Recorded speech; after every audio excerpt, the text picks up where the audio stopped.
पहले वो आप पर ध्यान नहीं देंगे, फिर वो आप पर हंसेंगे, फिर वो आपसे लड़ेंगे और तब आप जीत जाएंगे।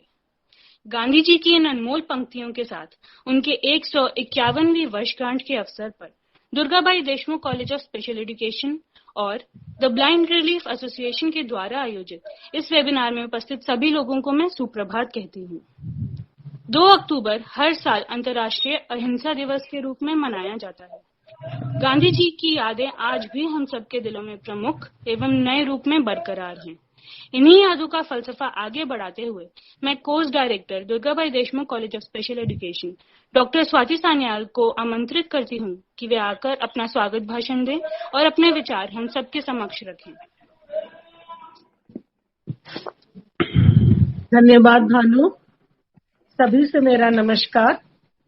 उपस्थित सभी आदरणीय जन को मैं दुर्गाबाई देशमुख कॉलेज तथा ब्लाइंड रिलीफ एसोसिएशन की तरफ से महात्मा गांधी जी के 191वीं वर्षगांठ के अवसर पर आयोजित webinar inspirations from Gandhi ji में स्वागत करती हूँ।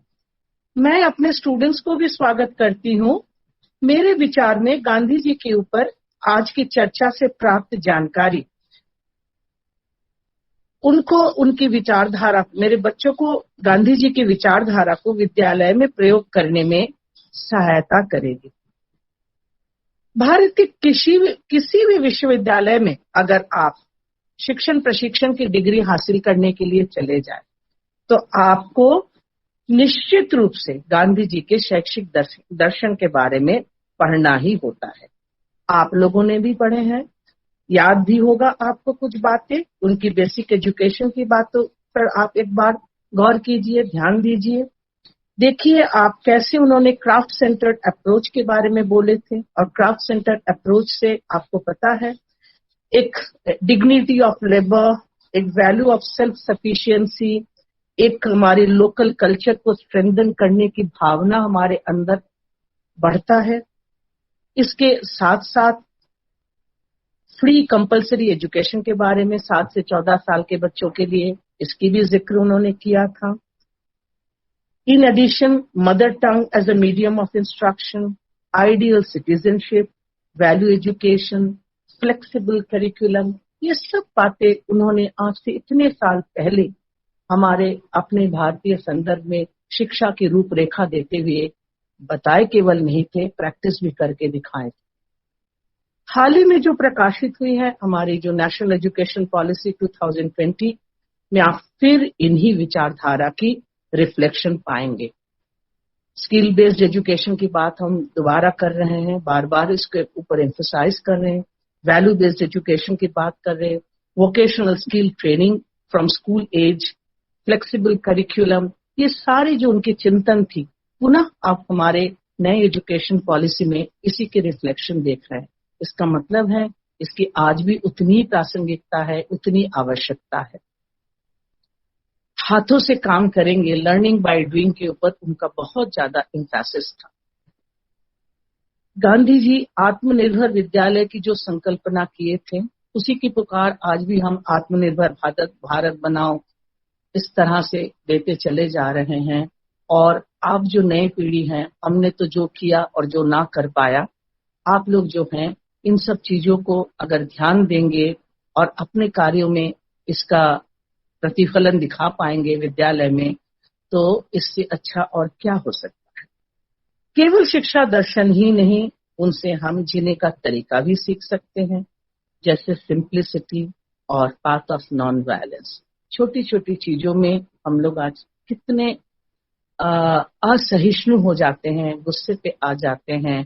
तो नॉन वायलेंस की जो बातें हैं ये सीखना बहुत जरूरी है। और सिंप्लिसिटी का तो क्या कहना, जो बिल्कुल ही हम लोग जीवन में आजकल शायद उतार नहीं पा रहे अधिकतर लोग।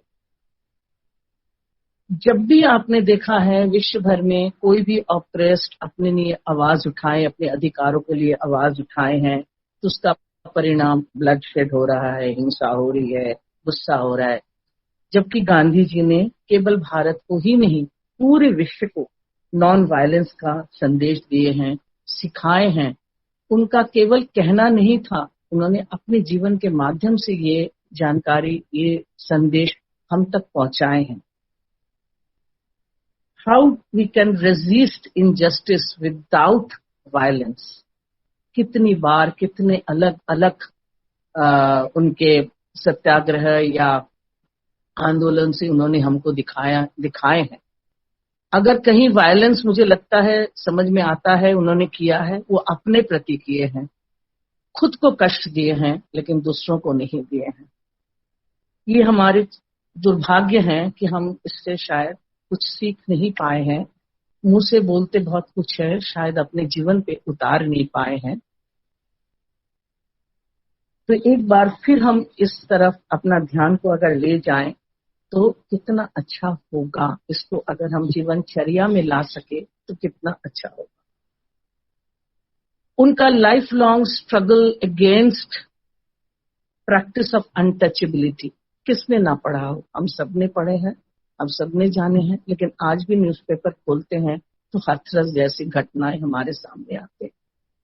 तो सुनते पढ़ते बहुत कुछ है, लेकिन करने में जो लाना है इस पर शायद अभी भी हमें बहुत विचार करना है, जीवन पे उतारना है। और आप चूंकि आगामी शिक्षक है, आप लोग हो सकता है जो हम कर नहीं पाए अपने बच्चों में उस तरह की भावनाएं उत्पन्न कर पाए।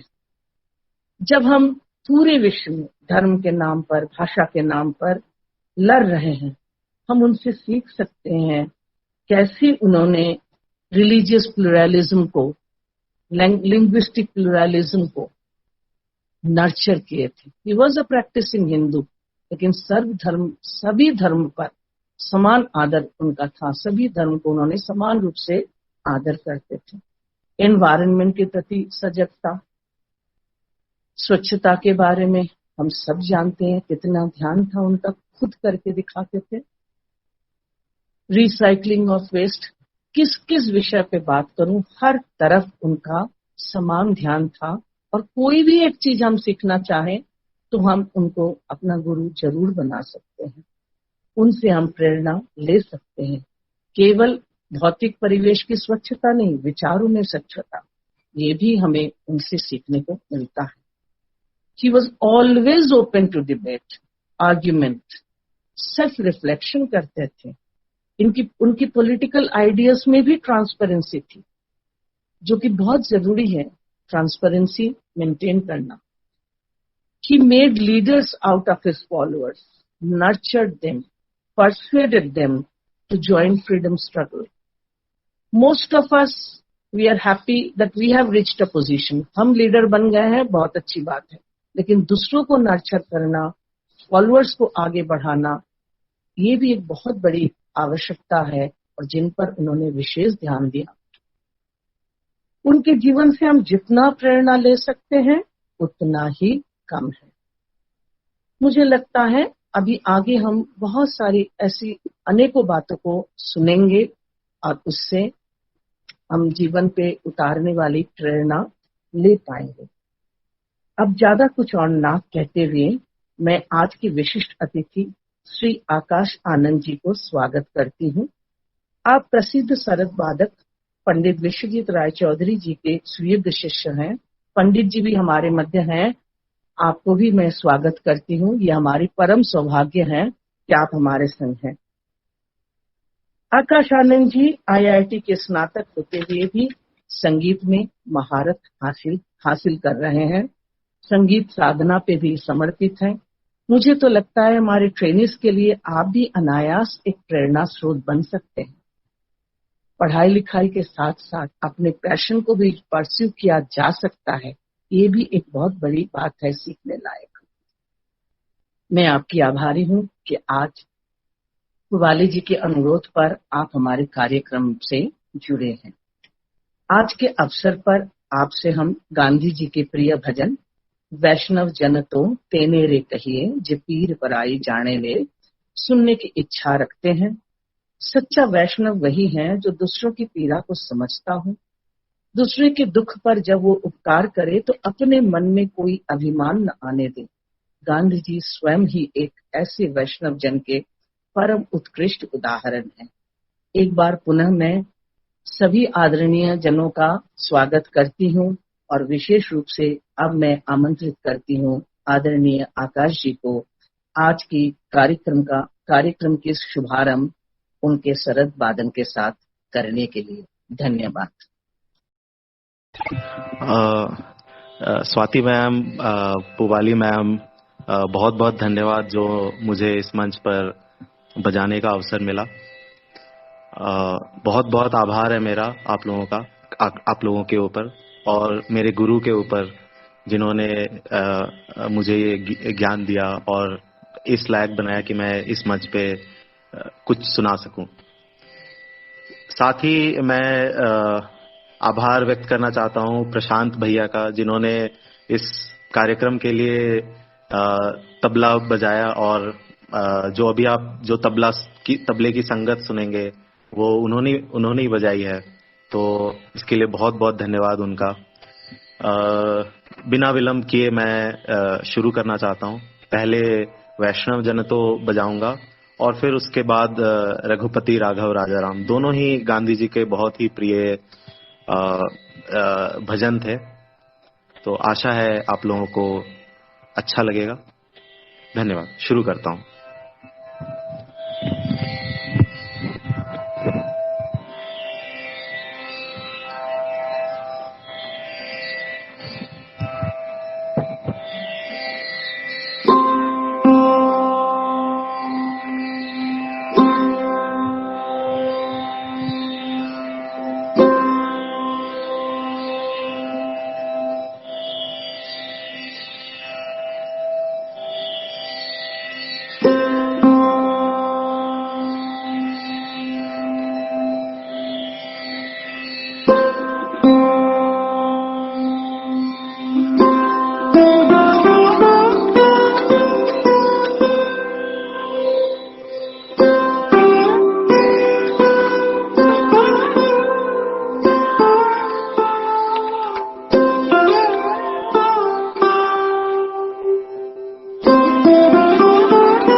इसी के साथ मैं इजाजत चाहूंगा। धन्यवाद। अब मैं हमारे अध्यापक assistant professor doctor Sudeep Dubey ji से निवेदन करूंगी कि वे आएं और इस वेबिनार को आगे बढ़ाएं। जी, सभी साथियों को नमस्कार। और अभी जैसे हमने देखा, बहुत ही सुंदर प्रस्तुति संगीतमय आज की तरफ से प्रस्तुत की गई और बहुत अच्छा लगा सुनकर। बहुत अच्छा माहौल मैं कहूँगा कि एक तरह से सेट हो गया है अपनी। और अभी मुझे ये भानु ने जिम्मेदारी दे दी है कि इस कार्यक्रम को डिस्कशन के लिए, बहस चर्चा के लिए हम आपस में बातों को सुन सकें, विचार विमर्श कर सकें, उसके लिए एक मंच तैयार करने की जिम्मेदारी दी है। तो मैं जरूर उस काम को करना चाहूँगा। साथियों, मैं ये कहना चाहूँगा कि गांधी जी एक बहुत ही महान व्यक्ति थे और जिनको कि मानव मन की बहुत गहरी समझ थी।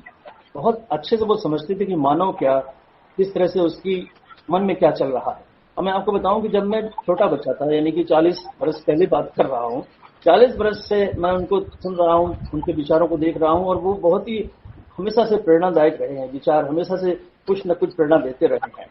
और अगर मैं एक वाक्य में उनको आपके सामने रखना चाहूँ तो मैं जरूर ये कहूँगा कि आत्मसंयम और दृढ़ता का ही नाम मोहनदास करमचंद गांधी है।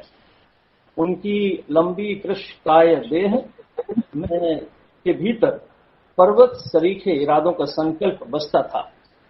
और उनके जो विचार हैं, जो आज का जो विषय है, उनके विचार और उनके विचार जो आज और ज्यादा कैसे प्रासंगिक होते जा रहे हैं, इस पर हम और आप आगे चर्चा करेंगे। हमारे साथ एक्सपर्ट दो हैं, दो पैनलिस्ट हैं, उनकी भी बात हम आप सुनेंगे।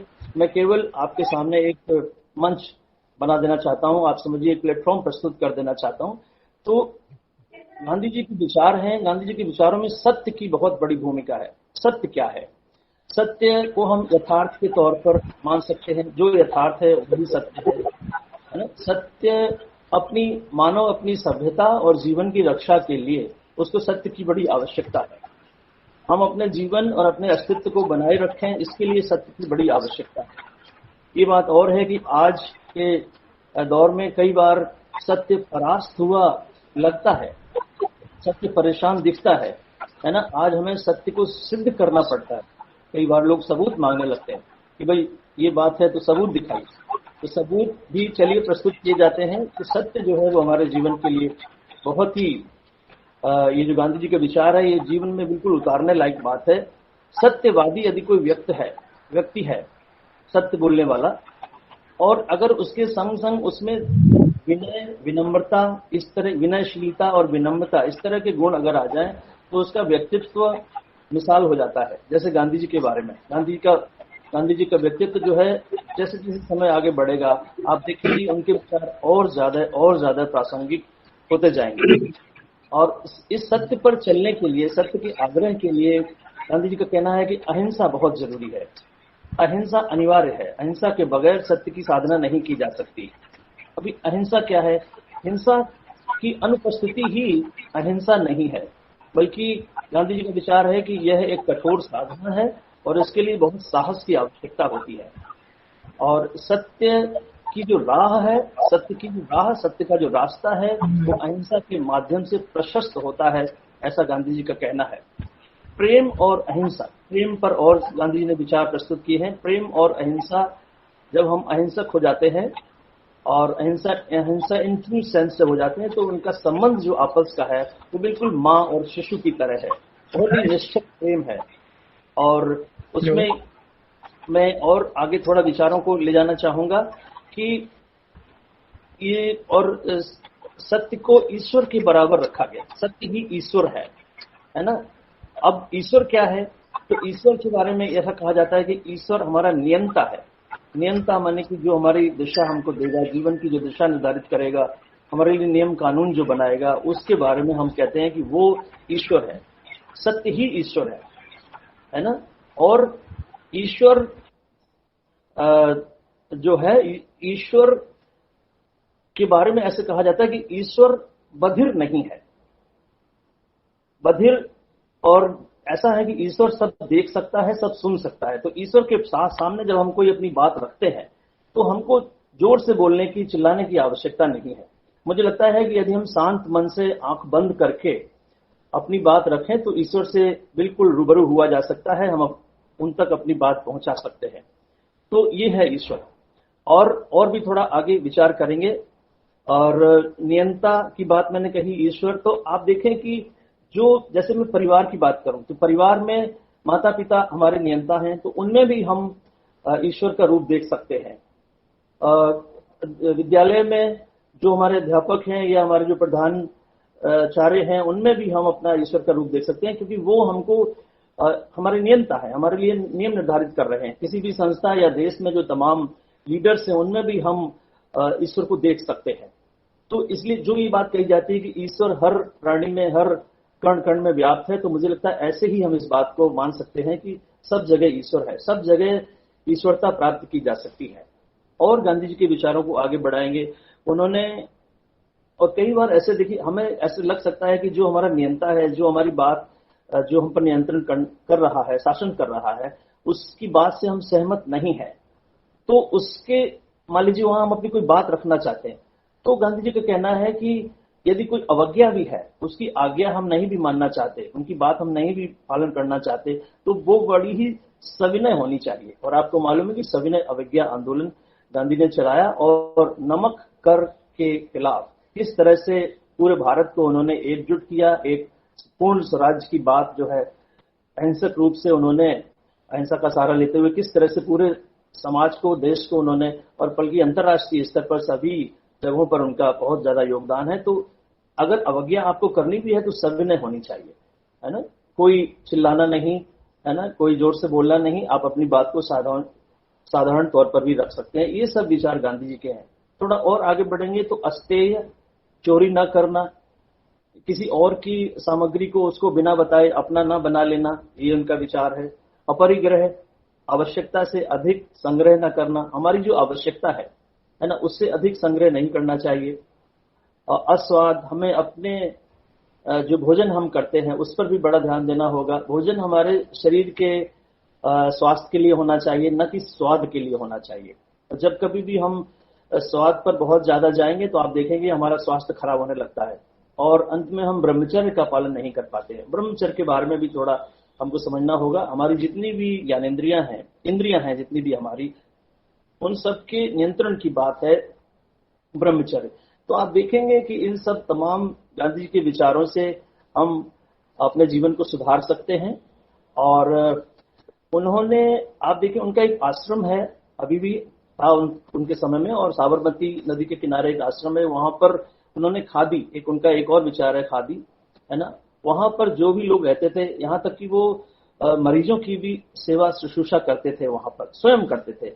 और जब खादी की बात करते हैं तो इसका मतलब यह है कि वो गरीबों का उत्थान चाहते थे, आर्थिक स्वतंत्रता और आत्मनिर्भरता जिसकी आज खूब चर्चा हो रही है।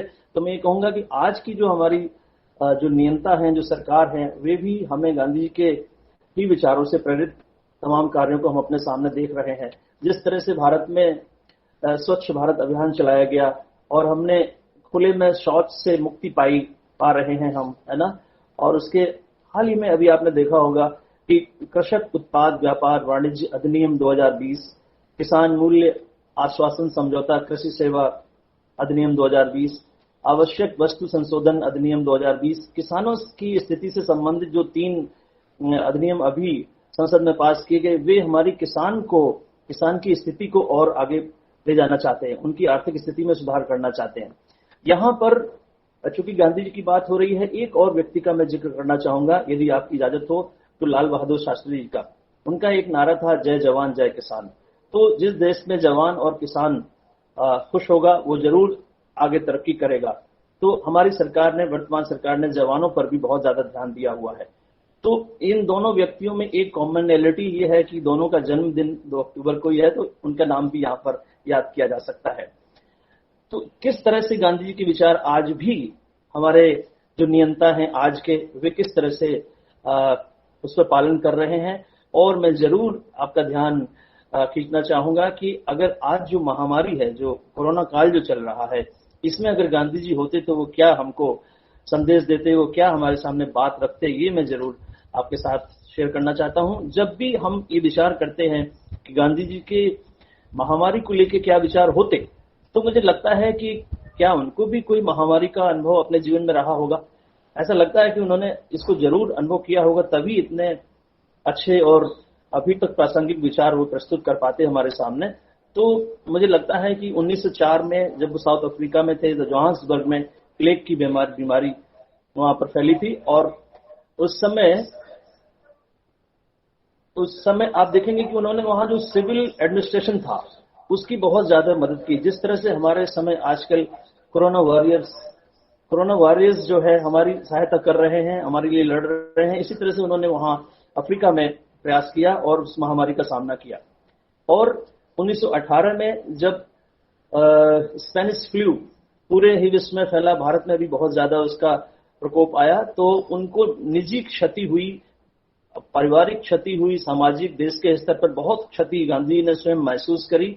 उनके अपने पुत्र श्री हरिलाल जी की पत्नी का निधन हुआ, और हरिलाल जी के पुत्र का भी निधन उसी स्पेनिश फ्लू के कारण हुआ। तो मैं ये कह सकता हूं कि हाँ, उन्होंने भी उस महामारी को बहुत ज्यादा अपने परिवार में भी महसूस करा और देश में तो करा ही करा। तो आज अगर वो होते तो जरूर इस महामारी काल में हमको सस्ती, सरल, सहज चिकित्सा पद्धति के बारे में बताते, और योग आदि के बारे में, के महत्व के बारे में बताते, और नैसर्गिक प्रतिरोधक क्षमता जो हमारी इम्यूनिटी जो हमारी है उसको कैसे और ज्यादा बढ़ाया जा सकता है, इसके बारे में वो जरूर हमको गाइड करते। प्राकृतिक चिकित्सा है ना, जिसमें कहा योग आदि से किस तरह से व्यक्ति स्वस्थ रह सकता है। मैं चाहूंगा हमारे युवा काफी हमारी बात सुन रहे हैं इस समय, तो शारीरिक श्रम भी करना चाहिए, दिन में 2 बार पसीना जरूर निकलना चाहिए। वो किस तरह से हमारे स्वास्थ्य के लिए जरूरी होता है, आप तभी जान पाएंगे जब उस काम को करेंगे। उसके अलावा जरूर गांधी जी हमको प्रकृति से मानव का क्या संबंध रहा है, आप देखें किस तरह से प्राकृतिक संसाधनों का दोहन हम करते चले जा रहे हैं, और वातावरण, पर्यावरण किस तरह से प्रदूषित हो जा रहा है, इस पर भी जरूर उनका ध्यान जाता, और वो हमारे ध्यान को खींचते।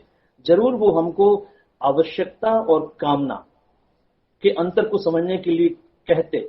आप देखें कि हमारी जो नीड है, जो हमारी आवश्यकताएं हैं और जो हमारी कामनाएं हैं, यदि आर्थिक दृष्टिकोण से बात करूं तो जो डिजायर्स हैं वो नीड जब बन जाती हैं, देखिए नीड जो बन गई वो ठीक है, क्योंकि नीड के लिए हम पे बैक करने को तैयार होते हैं। जब हम कोई आवश्यकता हमको होती है तो हम उसके लिए पे करने को तैयार होते हैं। डिजायर्स तो हमारी बहुत सी हो सकती है, तो हमको जरूर वो इस बात पे गौर करने के लिए कहते कि आप अपनी आवश्यकताओं और कामनाओं में अंतर कीजिए। और मैं आपको यहाँ बताना चाहूंगा कि इस पृथ्वी पर हमारी सबकी जरूरत के लिए बहुत सा संसाधन उपलब्ध है, लेकिन हमारे लोभ के लिए कितने भी संसाधन हमेशा अपर्याप्त ही रहेंगे। ये सभी विचार गांधी जी से ही मैं आपके सामने कोट करना चाह रहा हूँ। उसके अलावा वो जरूर अपनी ये जो हमारी देह है, जो फिजिकल बॉडी है, इसके अलावा हमारी बुद्धि और आत्मा की शुद्धि और उसके स्वास्थ्य, उसके स्वस्थ होने पर भी हमारा ध्यान खींचते। गांधी जी जरूर हमको प्रार्थना का महत्व समझाते, प्रेयर है ना। प्रार्थना के महत्व में आप देखें कि किस तरह से व्यक्ति उस विराट सृष्टि के नियंता के समक्ष अपने आप को शरणागत कर देता है, अपने अहंकार को नष्ट कर देता है, अपने मन की तमाम बातों को नियंत्रित कर लेता है और अपने जीवन को ठीक आगे बढ़ाता है। तो मुझे लगता है कि मैं इतनी ही बात करूंगा, और मैं चाहूंगा कि हमारे जो आज के पैनलिस्ट हैं उनको मैं आमंत्रित करूं आज के डिस्कशन के लिए। हमारे छात्र जो है आपको सुनना चाहते हैं सर, और मैं पांडे साहब का बहुत स्वागत करूंगा, हमारे एग्जीक्यूटिव सेक्रेटरी साहब। पांडे जी से सभी लोग परिचित हैं। और आज के पैनलिस्ट में पैनलिस्ट नंबर 2 जो वो हमारे शिष्य हैं धीरज जी, आपका बहुत स्वागत करता हूं। धीरज जी, यदि आपको याद होगा तो कक्षा 4 में जब आप पढ़ते थे तो मैं भी आपके साथ बातचीत करने का अवसर मुझे प्राप्त हुआ। तो ये मैं अपने श्रोताओं से कहूंगा कि आज हमारे 2 पैनलिस्ट हमारे बीच में मौजूद हैं जो हमको गांधी जी के विचारों से और ज्यादा गहराई से अवगत कराएंगे। तो मैं सीधा बुलाना चाहूंगा पांडे साहब को। सर, मैं इतना बस आपके सामने आपको अपना वक्तव्य शुरू करने के पहले थोड़ा सा आपको ये बताना चाहूंगा कि हमारे साथी जो हैं, हमारे जो फ्यूचर टीचर्स हैं, वो हमको सुन रहे हैं और उनके कुछ प्रश्न हैं। तो उनके कुछ प्रश्न जो हैं वो मैं आपको बहुत जल्दी से संक्षिप्त में बता देता हूं। उनका कहना है कि विनम्रता, सत्य और सेवा का जो भाव है वो रोजाना रोज के जीवन में हम कैसे प्रयोग कर सकते हैं। एक कोट किया गया है, वो गांधी जी अपनी एक सेविका को कोट कर रहे हैं और उनका कहना है कि a fear is a sign of want of faith, fear and faith। तो इस पे वो इलेबोरेशन चाहती हैं और वो ये उनका कहना ये है कि कैन फेथ एंड फियर को एग्जिस्ट, क्या ये फेथ विश्वास और फियर डर ये दोनों एक साथ रह सकते हैं। उसके अलावा अहिंसा के पाठ को छात्रों तक कैसे पहुंचाया जा सकता है कि वो अब उसको समझ सकें और अपना सकें। स्वराज के बारे में प्रश्न है कि स्वराज किस तरह से हमको आत्मनिर्भर और स्वावलंबी बनाने के लिए प्रेरित कर सकता है।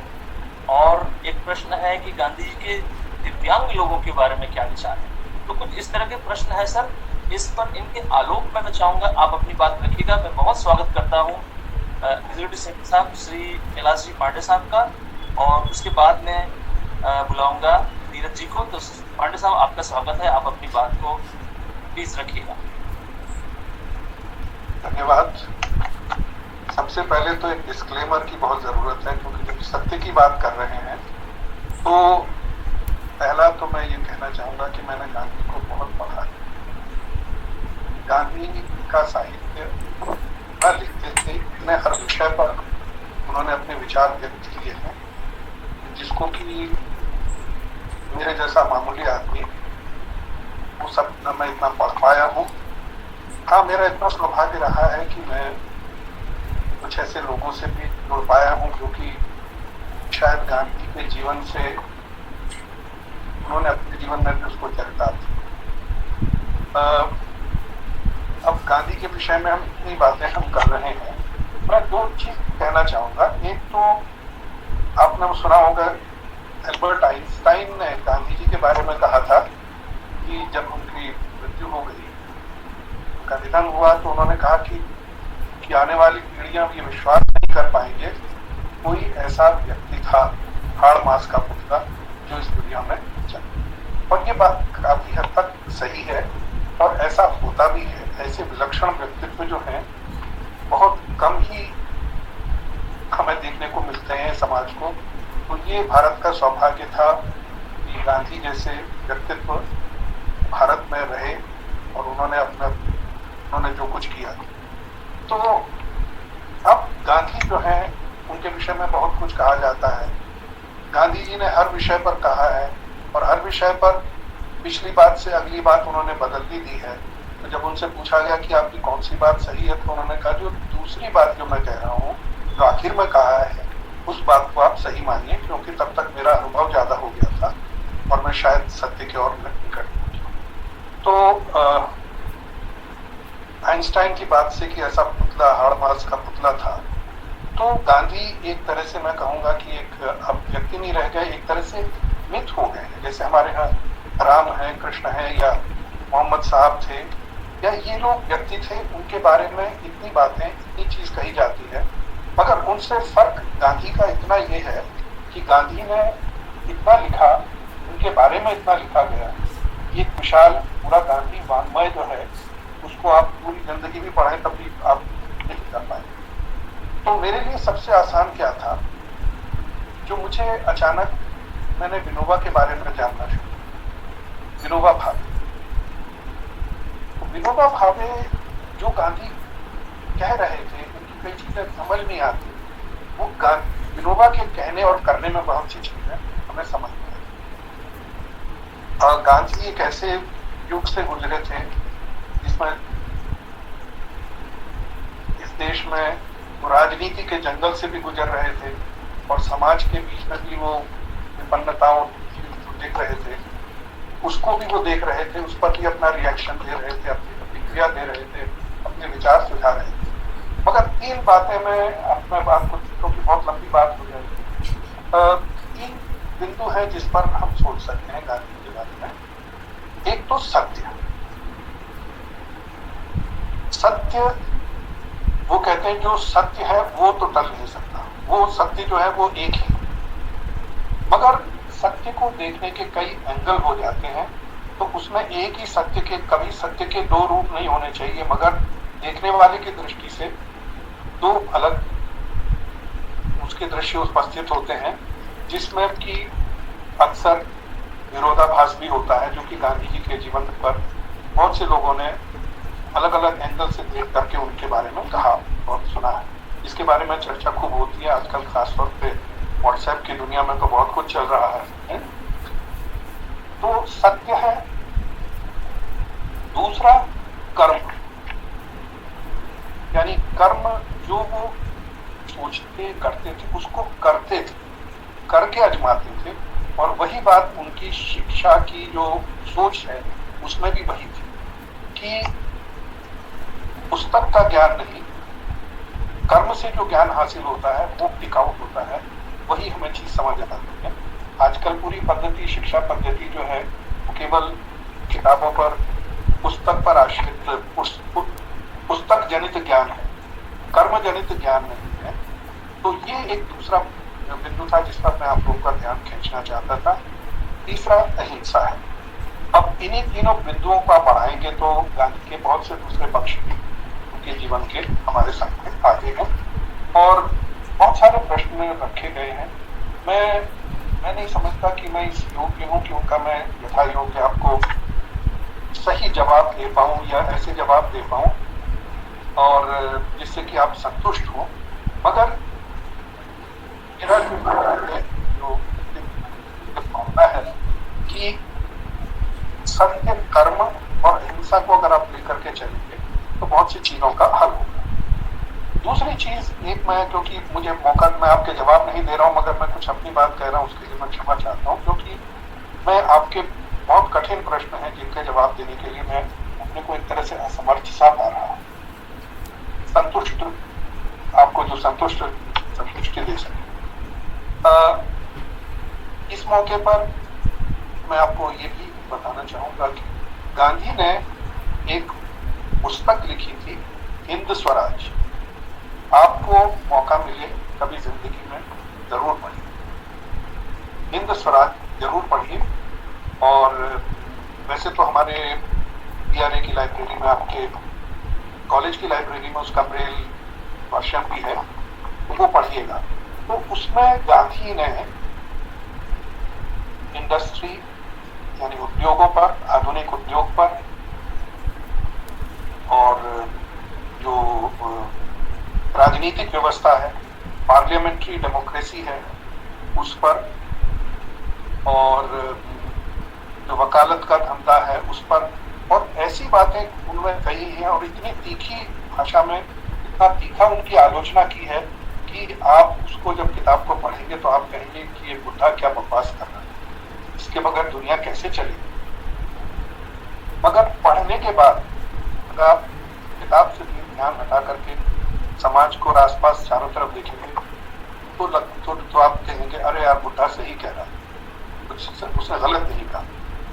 तो ये सब चीजें हैं। तो गांधी एक, अब हमारे लिए तो एक मिथ है, गांधी ने ये कहा था, गांधी जी ने ये कहा था, उनके पोस्टर भी बन जाएंगे, सब बन जाएंगे, मगर एक कुछ तो राजनीतिक बातों को छोड़ दें, मगर जो गांधी का जो जीवन उनका कर्म जो था, किस किस क्षेत्र में अब उन्होंने काम किया है, आपको जान करके हैरानी होगी। शिक्षा के क्षेत्र में आपको जान के हैरानी होगी कि गुजराती की वर्तनी, उसका स्टैंडर्डाइजेशन गांधी जी ने किया था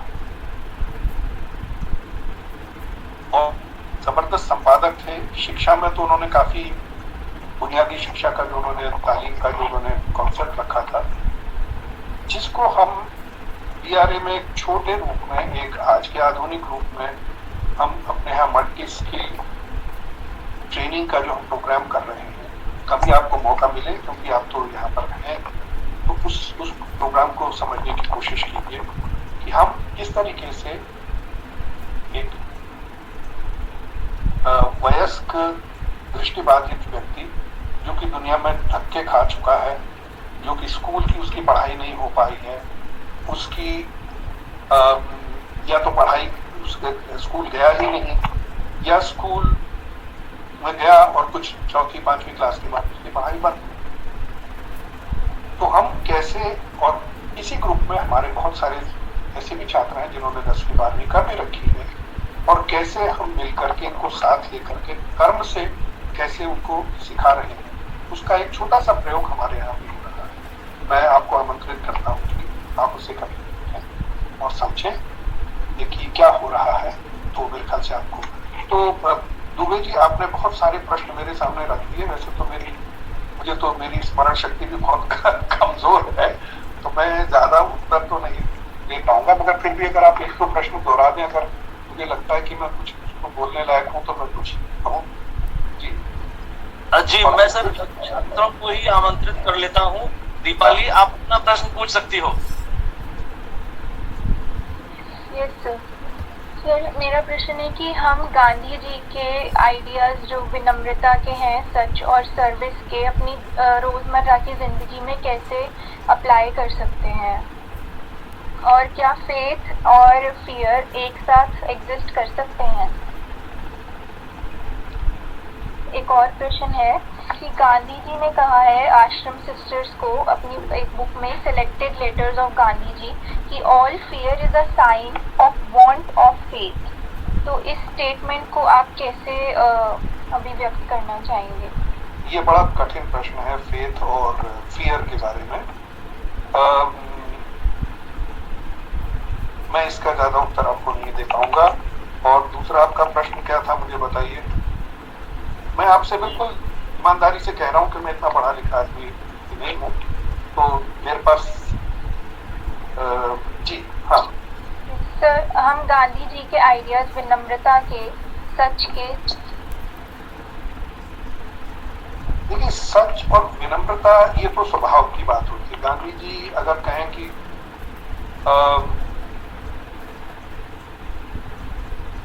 विनम्र थे, क्या थे, मगर वो एक काम पर ज्यादा उनका विश्वास था और उनके अंदर करुणा का भाव था। अगर आपके अंदर करुणा का भाव है तो विनम्रता और दूसरे व्यक्ति का सम्मान करना, दूसरे के व्यक्ति के विचारों को सम्मान करना, इसी से विनम्रता पैदा होती है। और गांधी जी में विनम्रता के बारे में मैं कहूंगा कि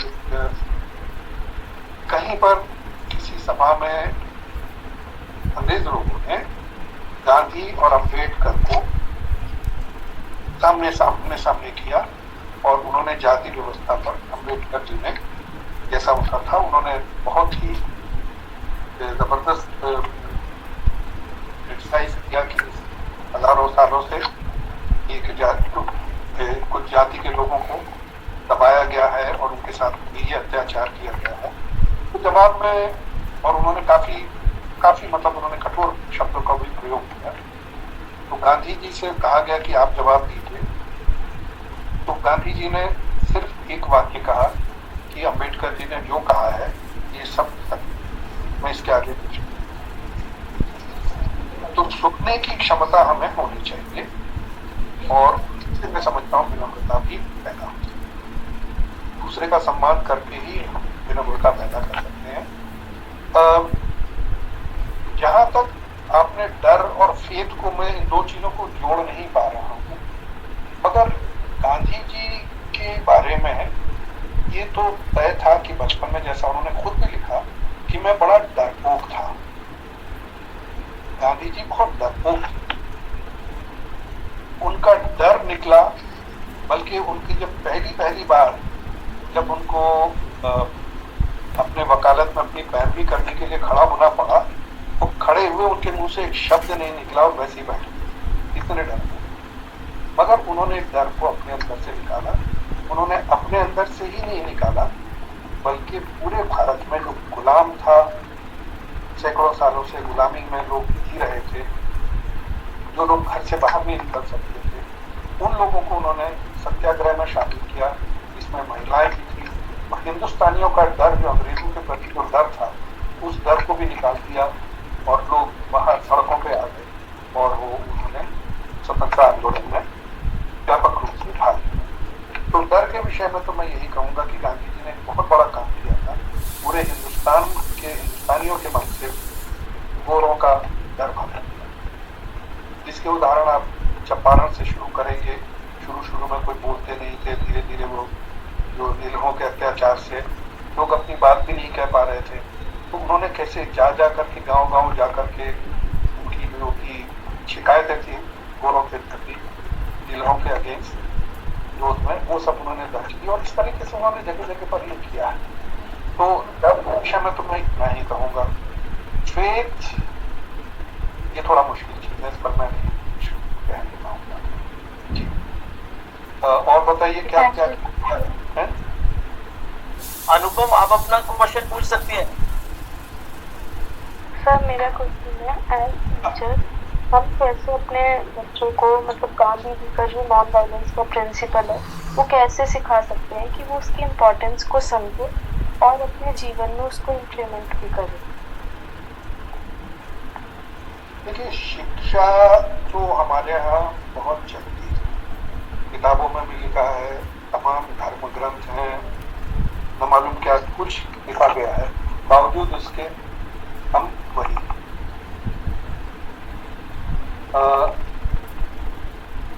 हिंसा का एक बड़ा मजेदार व्याख्या विनोबा भावे ने कही है।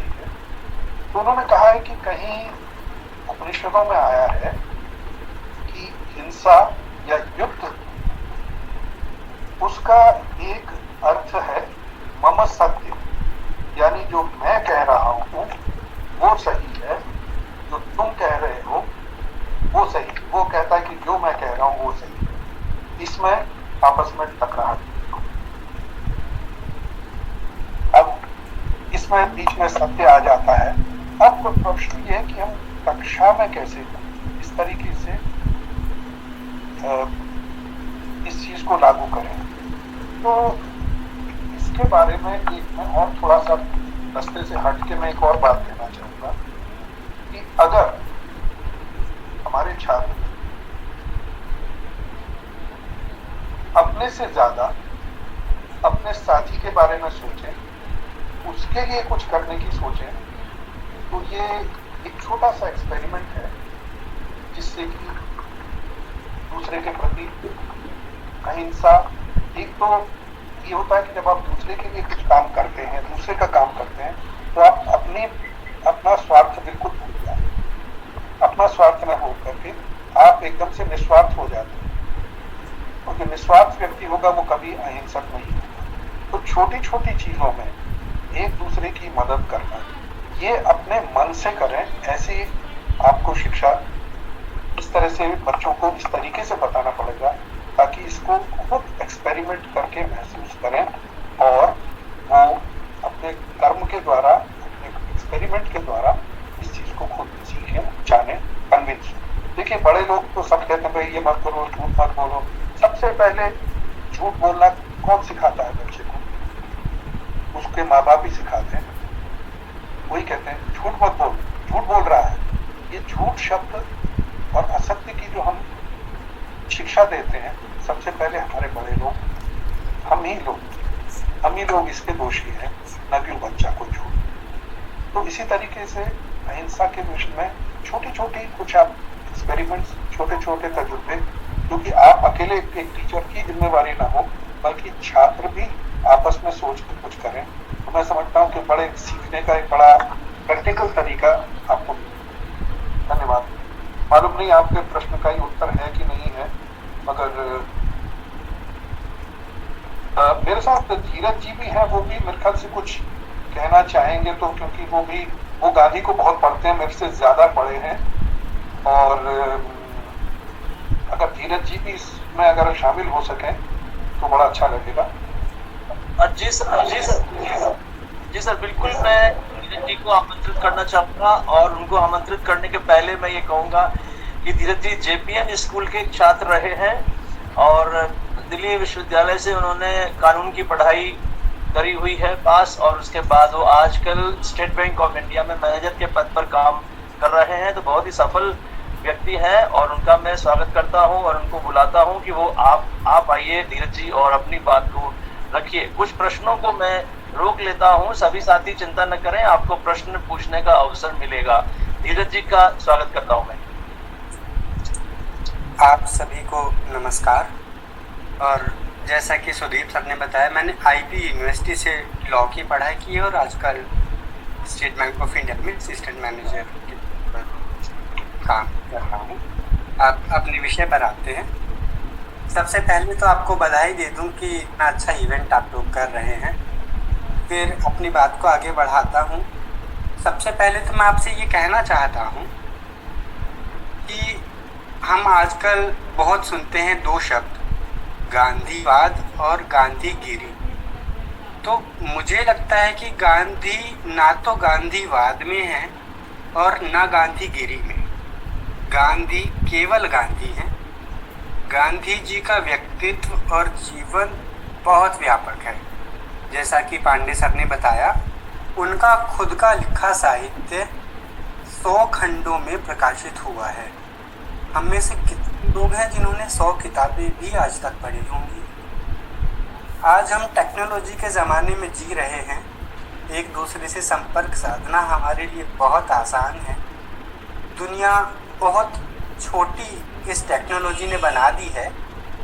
लेकिन क्या आप कल्पना कर सकते हैं कि आज से 70, 80, 90 साल पहले ऐसा भी एक ज़माना था जब इंटरनेट नहीं था, लेकिन आप कहीं से भी गांधी जी को पत्र लिख लीजिए, वो उन तक पहुँचते थे। ऐसे भी उदाहरण हैं कि किसी ने महात्मा गांधी इंडिया इतना लिखकर भेज दिया और गांधी जी भारत में जहाँ भी थे उनको वो पत्र मिला। उदाहरण ऐसे भी हैं कि किसी ने गांधी जी का चित्र बना दिया और किसी ने तो क्या किया, पत्र में पता लिखा महात्मा गांधी जहाँ हो वहाँ, और उनको ऐसे पत्र मिलते थे। तो मेरा कहने का सिर्फ तात्पर्य इतना है कि उनका कार्यक्षेत्र और उनका जीवन और उनका व्यक्तित्व कितना व्यापक था, क्या हम सब मिलकर कल्पना भी कर सकते हैं? दूसरी बात, हम जब ये बात करते हैं सत्य, अहिंसा, प्रेम, तो मैंने ऐसा पढ़ा और सुना गांधी जी के बारे में कि उनके इन सभी सत्य, अहिंसा और प्रेम पर जो वो बल देते थे, जो वो जोर देते थे, उसके मूल में एक सिद्धांत था अभय का। मैं आपको यहाँ स्पष्ट कर दूं कि अभय और निर्भय में फर्क है। अभय is not to acknowledge fear. मेरी जिंदगी में, मेरे जीवन में भय नाम का कुछ है ही नहीं, और निर्भय कि भय था उसको मैंने खत्म कर दिया है। तो गांधी जी भले की बात करते हैं। हमारे बहुत से दोस्तों के नाम अभय हो सकते हैं, लेकिन क्या हम अभय के अर्थ को कितना समझ पाते हैं और कितना उसके प्रभाव को समझने की कोशिश करते हैं, ये भी एक बात है। तो अभय एक ऐसी चीज है जिसको केंद्र में रखते हुए गांधी जी ने सत्य, अहिंसा और प्रेम के सिद्धांत को प्रतिपादित किया। एक छोटा सा उदाहरण देता हूँ। उससे उदाहरण से पहले क्षमा कीजिएगा, एक बात और कह दूं।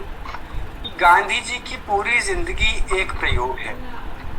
उन्होंने अपनी ऑटोबायोग्राफी का नाम भी लिखा, माई एक्सपेरिमेंट्स विद ट्रुथ। इसका सीधा सीधा मतलब ये है कि गांधी जी तमाम उम्र अपनी जिंदगी, अपने जीवन के साथ प्रयोग करते रहे, और प्रयोग वही व्यक्ति करता है।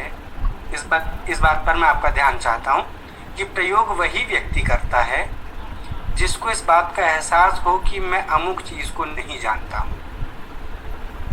मैं जिस चीज को नहीं जानता हूँ उसको मैं प्रयोग करके सीखूंगा, जानूंगा। लेकिन हम लोगों में से कितने लोग ऐसे हैं, शायद ज्यादातर हम लोग ऐसे ही हैं, जिन्हें ये लगता है कि हमें प्रयोग करने की क्या आवश्यकता है, हम तो जानते ही हैं।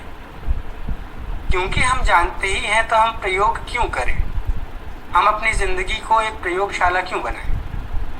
लेकिन गांधी जी तमाम उम्र इस बात को, इस सत्य को एडमिट करते रहे कि मैं अमुक चीज को नहीं जानता हूँ, इसीलिए मैं प्रयोग करके उसको जानूं और सीखूं। अब आता हूँ मैं उस उदाहरण पर जो मैंने बीच में छोड़ दिया था कि प्रयोग वही व्यक्ति करेगा जिसमें जानने की लालसा होगी और जिसमें इतनी हिम्मत होगी कि हाँ मैं ये बात एडमिट करूँ, इस तथ्य को स्वीकार करूँ कि नहीं जानता। दूसरी बात कि जो व्यक्ति निडर होगा वही प्रयोग करेगा।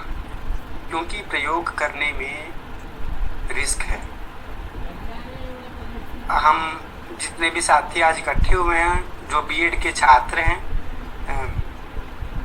सभी बड़े लोगों के लिए वो छात्र हैं लेकिन आगामी शिक्षक हैं, उनको इस बात का एहसास होगा कि वो किस तरह से अपने करियर को लेकर चिंता करते हैं। एक रिस्क है, बीएड के बाद क्या नौकरी मिलेगी कि नहीं मिलेगी, वैकेंसीज आएंगी कि नहीं आएंगी, मैंने बीएड किया, कहाँ तक मेरे लिए बीएड करना सुरक्षित था।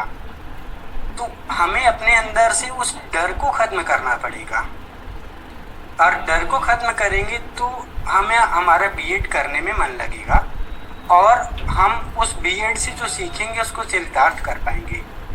लेकिन अगर हम हमेशा रिस्क से डरेंगे क्या होगा, तो शायद वो समस्याएं हमारे सामने होंगी जो आज हैं, डिप्रेशन, हिंसा, असहिष्णुता, क्योंकि हमने अपने आप से अपेक्षाएं बहुत रखी और वो पूरी नहीं। एक छोटी सी चीज़ और कहे तो जब जैसा कि वो सवाल किए गए थे अहिंसा, सत्य और गांधी जी की विनम्रता आदि विचारों को हम अपने जीवन में और विद्या अपनी कक्षाओं में कैसे उनका इस्तेमाल कर सकते हैं, इस पर गांधी जी का जो कहना था वो था कि आखिरी व्यक्ति तक पहुँचो।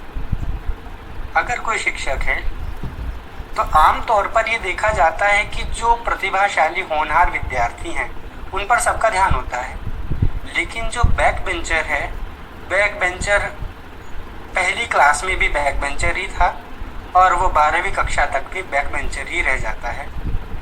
क्या हम अध्यापक लोग, आप मतलब क्या वो लोग जो शिक्षण कार्य कर रहे हैं इस बात पर ध्यान देते हैं, या क्या आप सभी ने सोचा है कि आप बीएड करके जब टीचर बनेंगे तो आपका ध्यान उस आखिरी विद्यार्थी पर होगा जो कक्षा में सबसे पीछे बैठता है और जिसका आपको लगता है कि उस पर विशेष ध्यान देने की जरूरत है। गांधी जी के बारे में अगर हमें जानना है तो मुझे ऐसा लगता है हमें महात्मा गांधी इस शब्द को अभी कुछ देर के लिए भूल जाना चाहिए। हमें मोहनदास नाम के एक लड़के को ध्यान में रखना चाहिए। मोहनदास नाम का वह लड़का, वह बालक हमारे और आपके जैसा ही था, उसमें कुछ भी विशेष गुण नहीं था। मैं तो कह सकता हूँ कि हम और आपसे भी गया गुजरा वो एक बालक था जो सांप, डाकू, चोर, अंधेरे इन सब चीजों से डरता था। भूत प्रेत का भी उसे डर लगता था। और वो बालक एक ऐसा बालक भी था जो भूगोल के विषय में फेल हो जाता था। उसके बाद जब वो मोहन नाम का बालक युवा बनता है तो वो इंग्लैंड जाता है वकालत की पढ़ाई करने के लिए। उसके बाद मुंबई में आ जाता है प्रैक्टिस अपनी चलाने के लिए, लेकिन प्रैक्टिस नहीं चलती। वापस अपने होम टाउन राजकोट में आता है वो युवा और वहाँ के छोटे मोटे कुछ मुकदमे वगैरह लेता है। कुछ मुकदमे तो नहीं मिलते एक वकील की हैसियत से, लेकिन उन मुकदमों की अर्जियां लिखने का काम शुरू करता है। लेकिन एक सरकारी अधिकारी की दखलंदाजी से वो काम भी छूट जाता है। ऐसा भी हुआ कि उस युवक ने शिक्षण कार्य के लिए एक स्कूल में अप्लाई किया, लेकिन वहां से भी उनको रिजेक्ट कर दिया गया। और ऐसा भी हुआ कि उस मोहनदास की नाम के युवक को अफ्रीका में दो बड़े व्यापारियों के बीच में चलने वाले मुकदमे में सहायता करने के लिए, गोरे अंग्रेज वकीलों की सहायता करने के लिए भेजा गया, क्योंकि गोरे अंग्रेज गुजराती नहीं जानते थे और जो उस केस से संबंधित सामग्री थी वो गुजराती में थी। तो कोऑर्डिनेशन के लिए गांधी को भेजा गया और गांधी जी की फिर वहां पर वकालत चली। आप देखते हैं कि कितने फेलियर्स है। भूगोल में फेल हो जाना, 4-4, 5-5 जगह अपने आप को स्थापित करने की कोशिश करना, लेकिन क्या उस व्यक्ति को डिप्रेशन हुआ हो? तो ये सारी बातें हमें गांधी जी के जीवन के बारे में जाननी चाहिए और हमें इस बात की कोशिश करनी चाहिए कि फेलियर से हमें सीखना होता है। फेलियर से हमें डरना नहीं होता है। किसी ने तो ये भी कहा कि फेलियर आपका सबसे बड़ा टीचर है। आज के ज़माने की समस्या ये है कि हम फेलियर से डरते हैं। अगर मैं बीएड में फेल हो गया तो क्या होगा? और गांधी जी इसीलिए कहते हैं कि मेरा जो भी जीवन है वो लोगों के, जैसा कि पांडे सर ने कहा, हृदय से डर हटाने का काम करने का है, उनको इस सत्य का एहसास दिलाने का है कि सत्य हमेशा शाश्वत ही रहेगा, वो बदलेगा नहीं। इसीलिए हमें उसको स्वीकार करना होगा। जो महत्व मेरे अस्तित्व का है वही दूसरे के अस्तित्व का भी है। बस एक छोटी सी बात और कह दूं कि एक छोटा सा प्रसंग आता है महात्मा गांधी जी की अहिंसा और इन सब बातों पर और निडरता, इन सब बातों पर बहुत बातें होती है कि गांधी हमारे लिए कितने रेलेवेंट हैं आज के टाइम में। तो जैसा कि मैंने पहले कहा कि गांधी जी से किसी ने पूछा कि आपका दुनिया को संदेश क्या है, तो उन्होंने कहा कि my life is my message. फिर उस पर वो आगे क्लियर करते हैं कि मैं ये नहीं कहता कि मुझे कॉपी करो, मेरे को कॉपी मत करो, लेकिन हाँ हमेशा मुझे मेरी जिंदगी को एक उदाहरण की तरह तो जरूर लो कि अगर मोहनदास नाम का वो व्यक्ति ये काम कर सकता था, अच्छा काम, तो मैं भी कर सकता हूँ। इस उदाहरण के तौर पर आप मुझे दो। तो गांधी का जीवन कुछ इस तरह का है। और जब हम प्रासंगिकता की बात करते हैं तो हमें ऐसा लगता है कि गांधी जी की प्रासंगिकता खाने पीने में आलू की तरह है, जहां आप चाहिए वहां इस्तेमाल कर सकते हैं कोई भी रेसिपी बनाने के लिए। और इसका एक भाव ये भी निकलता है कि हमें इस बात का एहसास है कि हम इतने योग्य हैं कि हम गांधी की योग्यता व प्रासंगिकता का आकलन कर सकते हैं। जबकि वास्तविकता तो यह है कि आज 151 वर्ष बाद हमें इस बात पर गौर करने की आवश्यकता है कि हम कितने प्रासंगिक हैं। ऐसा मैंने कहीं पढ़ा और सुना कि प्रासंगिक वो व्यक्ति होता है जो जीवित हो, क्योंकि वो अपने सामने हो रही किसी भी घटना के संबंध में कुछ प्रतिक्रिया दे सकता है। अब गांधी तो हमारे बीच में नहीं है, तो गांधी तो प्रतिक्रिया हमें नहीं दे सकते। तो इसीलिए हमें इस बात की आवश्यकता है कि जितने काम उन्होंने किए, क्या हम उनके 10% काम भी कर सकते हैं? उन कामों को क्या आगे बढ़ा सकते हैं? हम कितने प्रासंगिक हैं? हम समाज को उन्हीं की तरह कितना दे सकते हैं? तो ये सारी बातें हैं। अब अगर आपके कोई सवाल होंगे तो जरूर मैं कोशिश करूंगा। धीरज जी, आपकी बात सुन के बहुत अच्छा लगा और सुन के ये लगा कि कितने गहन अध्ययन आपने किया हुआ है। और मैं चाहूंगा रितु, अब आप अपना सवाल पूछ सकती हैं। Thank you sir. सर, मेरा क्वेश्चन है कि गांधी जी की जो स्वराज की विचारधारा है वो प्रत्येक व्यक्ति को कैसे स्वावलंबी और आत्मनिर्भर बनने के लिए प्रेरित करती है? मुझसे पूछा गया है ना, आप भी बताइए। हाँ जी, तो मैं कोशिश करता हूँ कि जो पांडे सर ने जिक्र किया, हिंद स्वराज नाम की पुस्तक उन्होंने लिखी और वो गाहे बगाहे ग्राम स्वराज की भी बात करते हैं। आज हम देखते हैं कि हम राजनीतिक रूप से स्वतंत्र हो गए हैं, पॉलिटिकल इंडिपेंडेंस हमने इसको अचीव किया है। इसका मतलब ये है कि सरकार हमारी और हमारे द्वारा ही बनाई गई होगी। ये राजनीतिक स्वतंत्रता है कि हम तय करेंगे कि कौन हमें रूल करेगा। लेकिन क्या हम ये भी तय करने में समर्थ हैं कि आर्थिक व्यवस्था हम अपने तरीके से चलाएं? क्या हमारी अर्थव्यवस्था का ढांचा हमारा अपना है? क्या हमारी संस्कृति का जो रूप स्वरूप आज हो गया है वो हमारा अपना है? क्या हमारी शिक्षा व्यवस्था का ढांचा, शिक्षा व्यवस्था का रूप स्वरूप हमारा अपना है? क्या वो सिद्धांत हमारे अपने हैं जिनको हम पढ़ रहे हैं, जिनको हम अपनी संस्कृति में अपना रहे हैं, जिनको हम आर्थिक कर्तव्यों का निर्वाह करते समय ध्यान में रख रहे हैं, क्या वो हमारे अपने हैं? अगर हम गहराई से सोचें तो हमें मालूम होगा नहीं।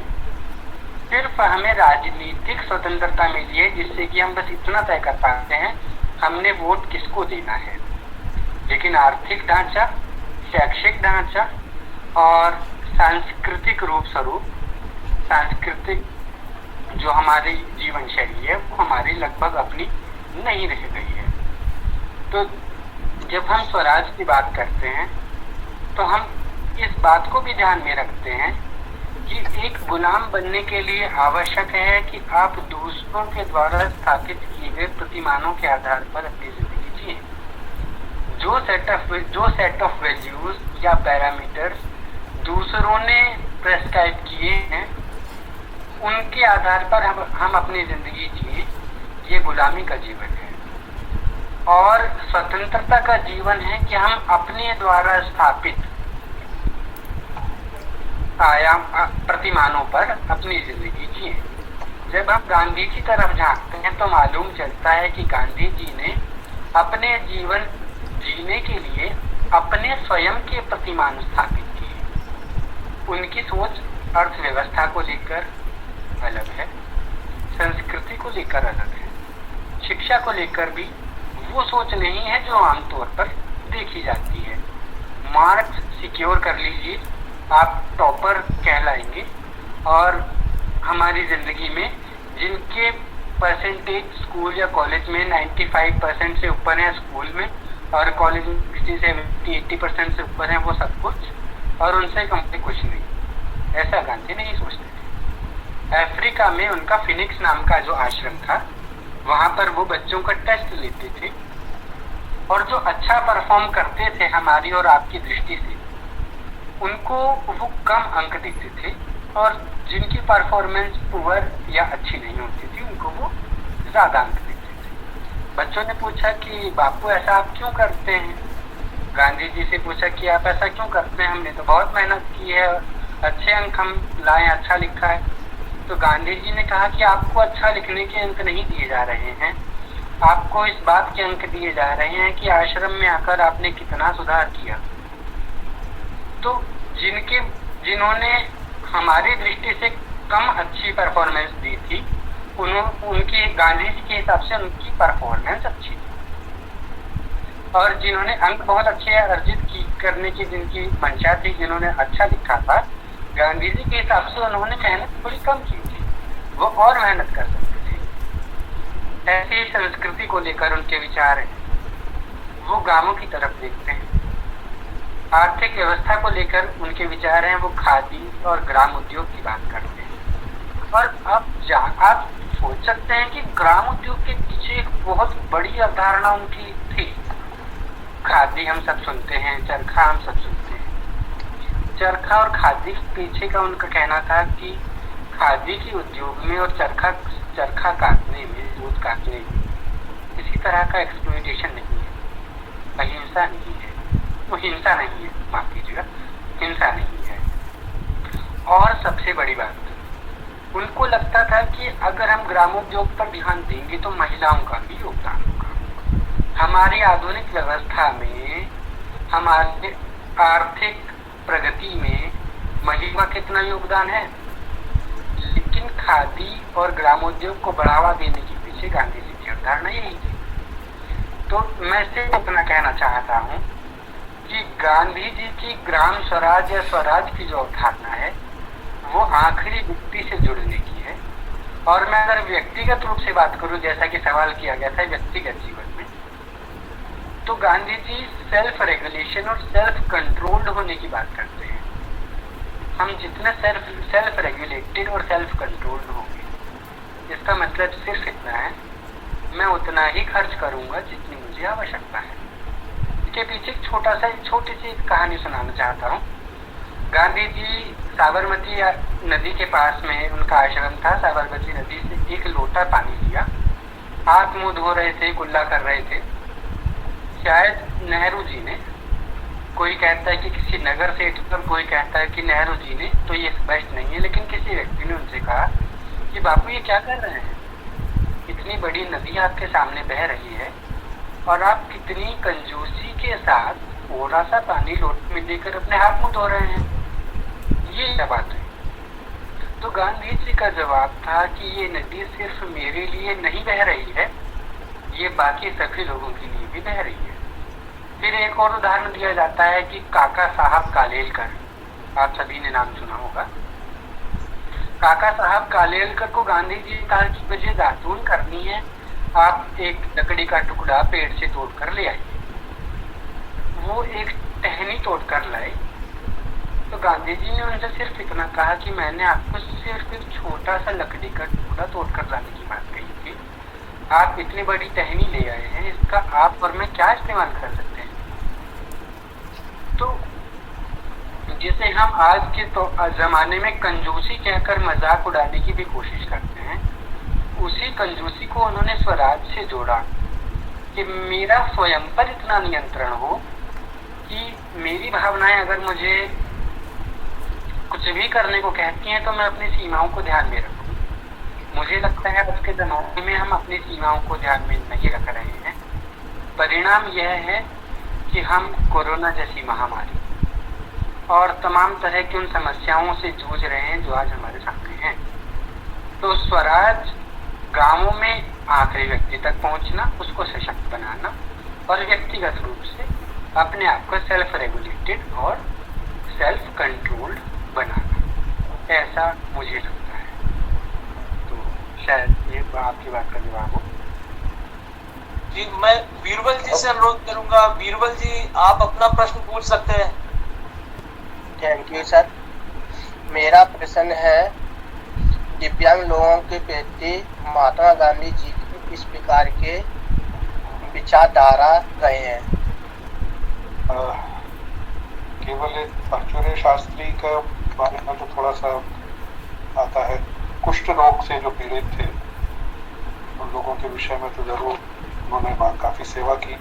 वो एक सेवा की बात थी ज्यादा, उसमें एक वर्ग को लेकर के शायद ज्यादा। एक तो सबसे बड़ी बात ये थी कि उन्होंने कहा कि कुष्ठ रोग से जैसे घृणा की जाती थी, उन लोगों के पास जाकर लोग जाते थे, उनको से दूर कर दिया जाता था। उन्होंने खुद अपने आश्रम में उनको लेकर के उन्होंने कुष्ठ रोग सेवा का फिर उन्होंने बड़ा कार्य किया और उसी तरह से ये काम आगे भी फैला। और अगर आप जानते होंगे, बाबा आमटे का नाम सुना होगा, वो भी उनसे प्रभावित हुए, उन्होंने भी इसमें अपना पूरा परिवार।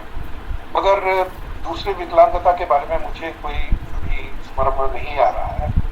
धीरज, आप जवान हो, शायद आपका दिमाग ताजा हो, कुछ पता है। सर, इसमें मैं ये कह सकता हूँ कि हमें इस बात को इस तरह से देखना चाहिए कि जैसा कि सुदीप सर शुरू में कह रहे थे कि गांधी जी अगर आज होते तो क्या करते। कुछ चीज़ें उन्होंने उस वक्त नहीं देखी होंगी, लेकिन अगर वो आज देखते तो उनका रवैया कैसा होता। तो मुझे लगता है कि अगर वो आज होते तो वो इंटरनेट की एक सीमा तक सराहना करते, क्योंकि वो प्रकृति से प्यार करते थे, तो शायद वो कागज़ का बहुत ज़्यादा उपयोग करने के पक्ष में नहीं होते। इसी प्रकार अगर वो विकलांगता संबंधी समस्याओं को देखते तो ज़रूर उनको एड्रेस करने की कोशिश करते, क्योंकि गांधी जी के जीवन का मूल सिद्धांत ही आखिरी व्यक्ति तक पहुंचना था या उपेक्षित व्यक्ति तक पहुंचना था। तो जब भी उनको ये लगता कि कोई वर्ग या व्यक्ति किसी समस्या विशेष से ग्रस्त है या आम जनता का व्यवहार उस व्यक्ति विशेष या समूह विशेष के प्रति नकारात्मक है, तो वो ज़रूर उस रूढ़ धारणा को मिटाने की ज़रूर कोशिश करते। उदाहरण के तौर पर उनके ज़माने में विकलांगता का शायद उतने उदाहरण उनको देखने को ना मिले हों, लेकिन अस्पृश्यता या अनटचेबिलिटी का उदाहरण उनको देखने को मिला। तो उन्होंने अस्पृश्यता के लिए जो काम किया वो विचारणीय है। और कमाल की बात, अस्पृश्यता को उन्होंने नए नए आयामों से जोड़ा। अस्पृश्यता को, छुआछूत, अनटचेबिलिटी को उन्होंने स्वच्छता से जोड़ दिया। उन्होंने कहा कि जैसा कि अभी बात हुई थी तन के स्वच्छ होने की और मन के स्वच्छ होने की। उन्होंने कहा कि तन का स्वच्छ होना ठीक है, बीमारियां ना हो, लेकिन मन का स्वच्छ होना उससे भी ज़्यादा आवश्यक है, ताकि ये इतनी बड़ी बड़ी समस्याएं ना हो, हम एक दूसरे के अस्तित्व को स्वीकार करें। और मैला ढोने वाला व्यक्ति हमसे हेज नहीं है। तो उस वक्त उन्होंने अनटचेबिलिटी की समस्या को देखा, तो उस पर अपने विचार भी व्यक्त किए और सब किया।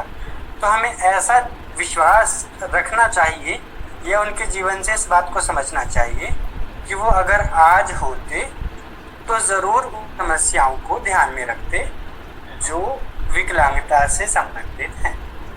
जी धन्यवाद। यदि यशवंत जी हमसे जुड़े हुए हैं, यशवंत जी से मैं अनुरोध करूंगा कि वो अपना प्रश्न रखें। आज अपना प्रश्न रखिए।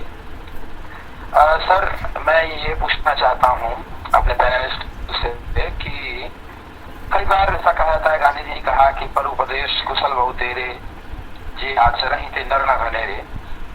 और कई बार उनके अहिंसा के सिद्धांत पर बहुत सवाल उठाए गए। जैसे अभी तो बहुत चर्चा हुई जीवन जीने और अन्य क्षेत्रों में गांधी जी के विचारों पर। तो मैं जानना चाह रहा हूँ कि क्या कहीं कहीं विरोधाभास भी था। जैसे गांधी जी ने अहिंसा का सिद्धांत तो दिया, किंतु ये भी कहा कि भारत अगर अंग्रेज भारत छोड़ने के लिए तैयार हो जाए तो भारत द्वितीय विश्व युद्ध में उनका साथ देगा। तो क्या ये कहीं उनके सिद्धांतों के विरुद्ध जाता था? शायद वो दो शक्तियों के बीच में कौन सा ज्यादा बुरा है या कौन सा कम बुरा है, इस दृष्टि को सोच करके शायद उन्होंने ये कहा होगा।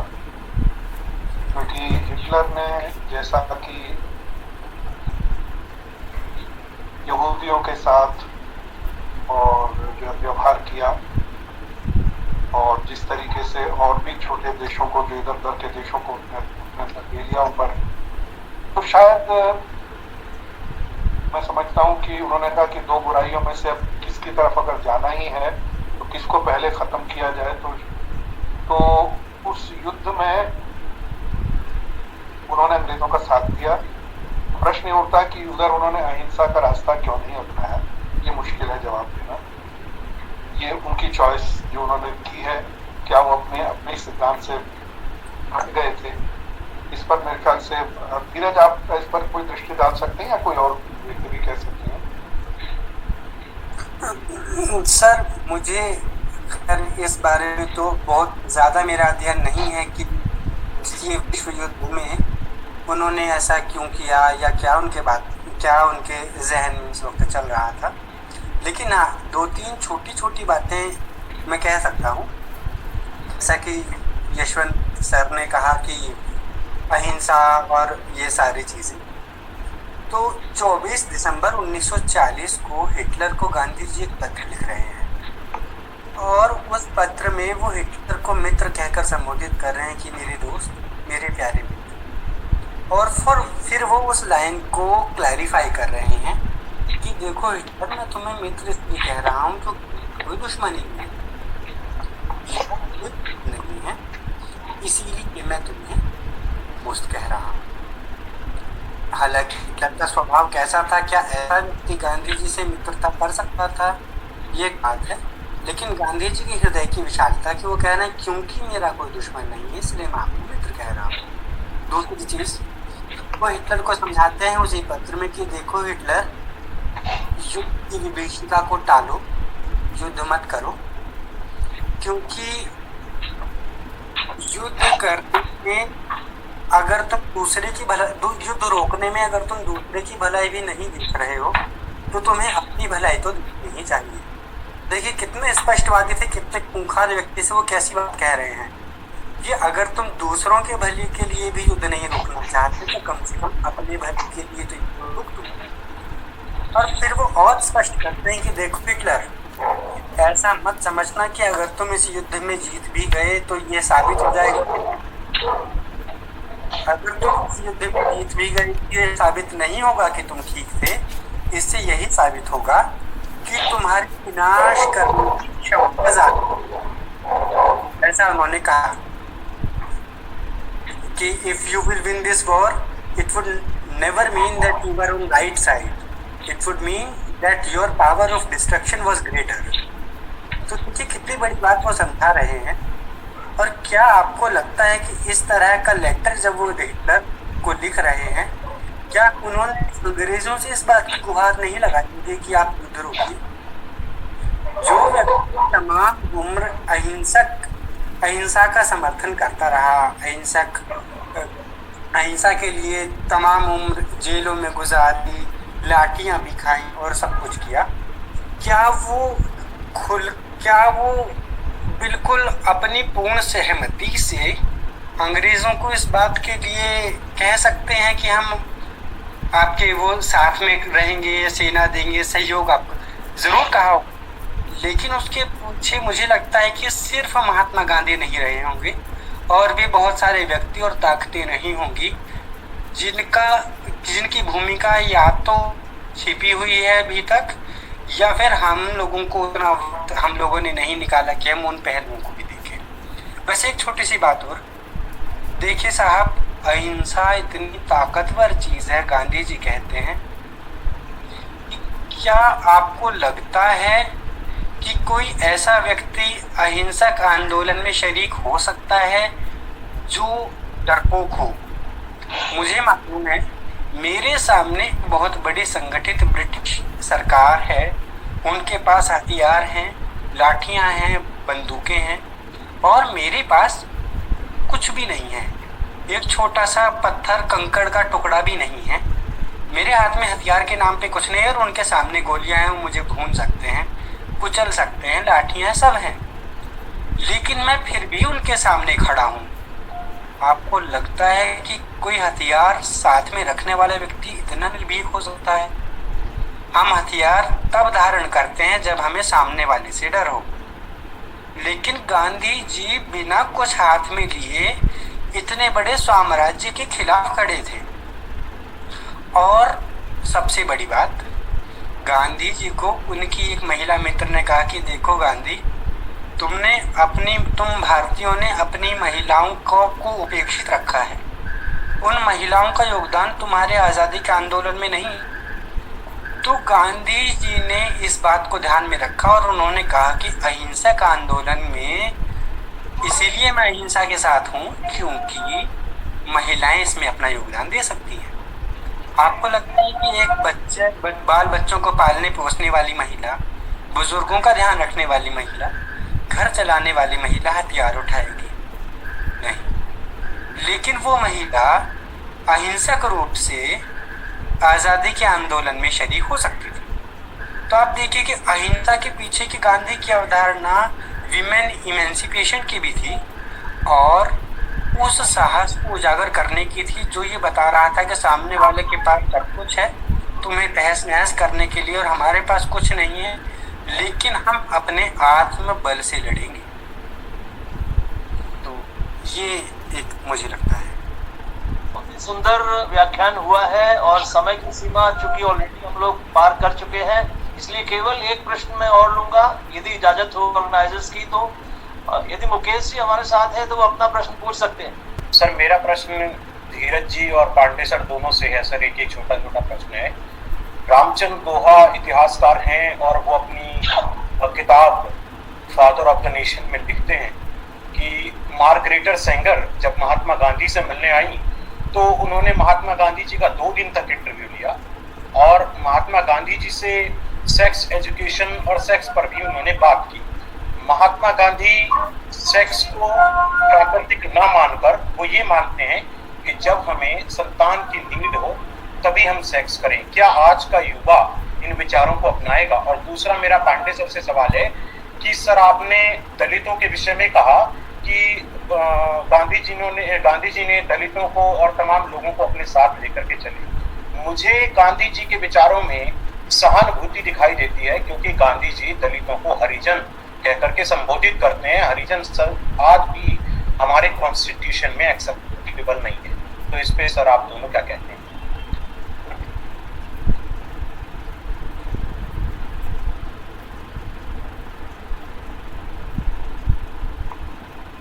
अब क्योंकि नया शब्द दलित शब्द आ गया है। हरिजन में बिल्कुल आपने जैसा कहा कि उसमें एक तरह से चैरिटी का भाव था, वो एक्सेप्टेबल नहीं था जो दलित वर्ग है और उनकी, क्योंकि इस तरह से नेतृत्व हो रहा था उनका अम्बेडकर जी के इसमें जो धीरे धीरे इसने जोर पकड़ लिया है, तो इस शब्द को उन्होंने अस्वीकार कर दिया कि इसमें कोई बड़ी बात नहीं, हरिजन का अस्वीकार किया गया है। तो गांधी जी की उस जमाने की, उस समय की सोच, क्योंकि उसका एक तरह से उनका सोच दलितों के प्रति, अगर वो जिस पुराने ढंग से सोच रहे थे, वो जिन व्यक्तियों जिनके प्रति वो शब्द का इस्तेमाल कर रहे थे, अगर उनको स्वीकार नहीं है तो स्वीकार नहीं होना चाहिए, उसमें तो कोई दो राय नहीं है।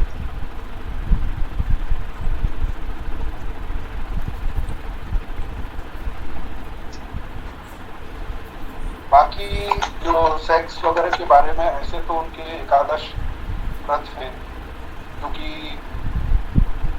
मैं समझता हूँ कि आज के लोगों के युग में कुछ जैसे सेक्स के प्रति उनकी जो बात थी उसके पर काफी लिखा भी गया था, काफी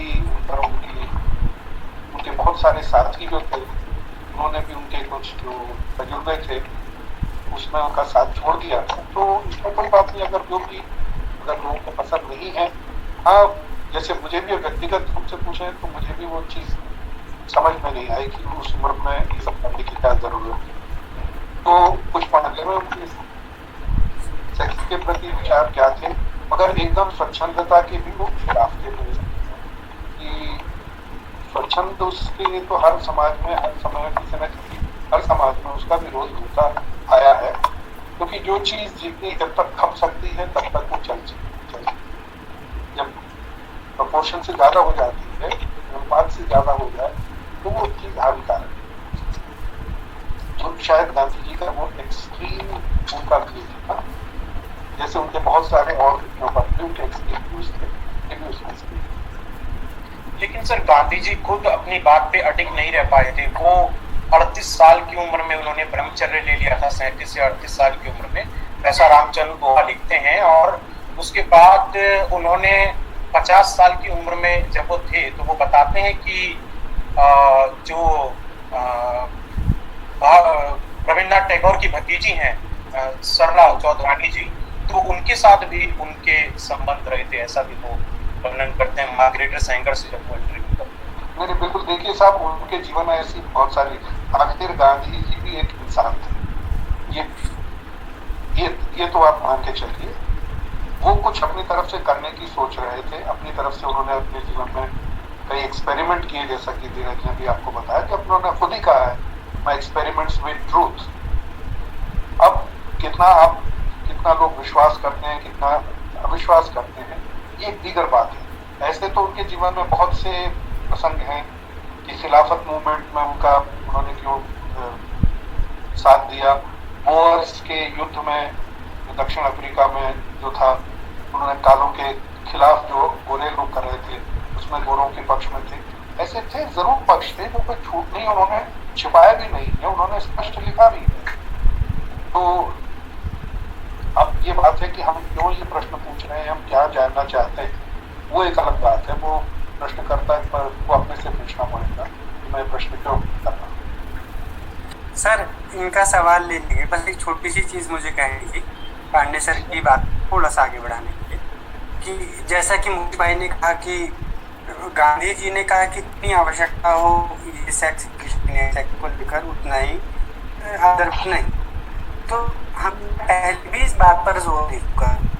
हमें इस बात को ध्यान में रखना पड़ेगा कि गांधी जी कभी भी आवश्यकता से ज्यादा कुछ करने के पक्ष में नहीं होते थे। संसाधनों का इस्तेमाल वो आवश्यकता से ज्यादा नहीं, जरूरतें जिस हद तक कम की जा सके, क्योंकि उनको लगता था अगर मैं अपनी जरूरत कम लूँगा तो मैं वो जो बचा हुआ जो चीज़ मैंने बची वो किसी और के काम आएगी। तो ये तो गांधी जी के संपूर्ण जीवन में हमें देखने को मिलता है। आप उससे चाहे एजुकेशन को जोड़ दीजिए, सेक्स को जोड़ दीजिए, किसी भी और पहलू को जोड़ दीजिए, थैंक यू। रामानंद जी, आप अपना प्रश्न पूछिए। जी सर, मेरा प्रश्न ये है कि महात्मा गांधी के व्यक्तित्व की बात करें और उनकी आंदोलन नीति की बात करें तो पूर्ण रूपेण अहिंसा के विचारों से प्रभावित था। तो ऐसी क्या परिस्थिति उत्पन्न हो गई कि 8 अगस्त 1942 को भारत छोड़ो आंदोलन के दौरान उन्होंने अपने भाषण में करो या मरो का नारा देना पड़ा? तो मेरा प्रश्न इसमें इस प्रकार है कि क्या महात्मा गांधी को एहसास हो गया था कि उनकी विचारधारा संप्रभु राज्य प्राप्त करने में असमर्थ है? आपका सवाल बहुत ही बढ़िया सवाल है और मैं आपसे एक छोटी सी प्रार्थना के साथ इस सवाल का जवाब देने की कोशिश करूंगा। फिर पांडे साहब तो हैं ही कि हम अहिंसा की बात करते हैं तो हमें ये बिल्कुल भी नहीं होनी चाहिए कि गांधी जी ने हिंसा का समर्थन करने के लिए या फिर वो आंदोलन को हिंसक बनाने की सोच रहे थे, ऐसा कहा कि बोर्ड है करो या कीजिए।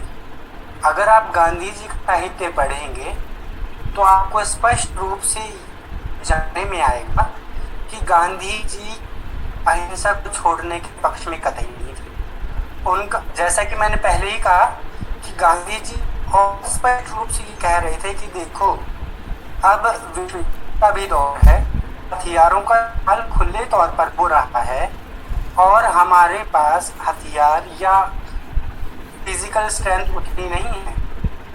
इसीलिए अब या तो आप इस आंदोलन में और ज्यादा सक्रिय रहिए पूरी तन्मयता के साथ, नहीं तो आपको फिर मारेगा।